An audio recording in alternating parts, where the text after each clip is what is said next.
नमस्कार मंडळी, मी आनंद चौधरी आणि आज आपण बोलणार आहोत महाराष्ट्रात सध्या चर्चेत असलेल्या एका संवेदनशील आणि गंभीर विषयावर, मनोज जरांगे पाटील प्रकरण.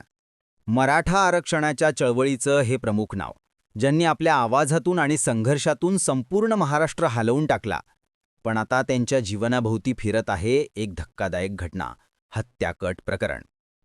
काही दिवसांपूर्वी लातूर पोलिसांनी एका संशयिताला अटक केली आणि त्याने चौकशीत कबूल केल्याचं समजतंय की मनोज जरांगे यांच्या जीवावर उठण्याचा कट रचला गेला होता.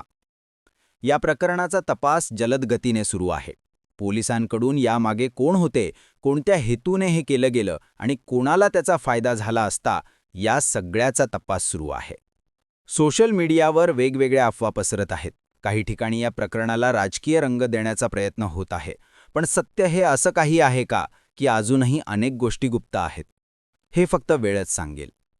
मनोज जरांगे पाटील यांनी स्वतः काही दिवसांपूर्वीच पत्रकार परिषदेत सांगितलं होतं की त्यांच्यावर जीवघेणा हल्ला होऊ शकतो.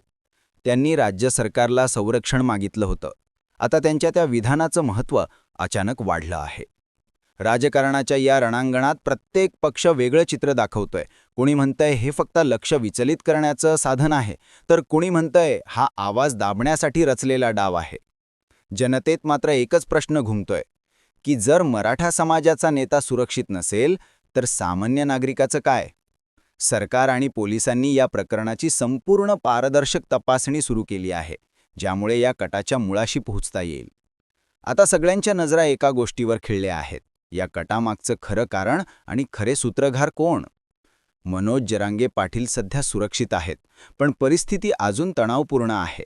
त्यांच्या समर्थकांमध्ये संताप आहे आणि राज्यभरात शांती राखण्यासाठी पोलिसांनी दक्षता घेतली आहे. ही फक्त एका व्यक्तीची गोष्ट नाही, ही महाराष्ट्राच्या न्याय आणि आवाजाची गोष्ट आहे. सत्य कितीही लपवायचा प्रयत्न झाला तरी ते एक दिवस बाहेर येणारच. आणि तो दिवस आल्यावर महाराष्ट्र पुन्हा एकदा निर्णय घेईल, न्यायासाठी उभं राहायचं की गप्प बसायचं. मी आनंद चौधरी आणि तुम्ही पाहत आहात आनंद महाराष्ट्रातला. जर तुम्हाला वाटत असेल की सत्य उघड व्हावं, तर हा व्हिडिओ शेअर करा, कारण आवाज जितका मोठा, न्याय तितकाच जवळ. धन्यवाद.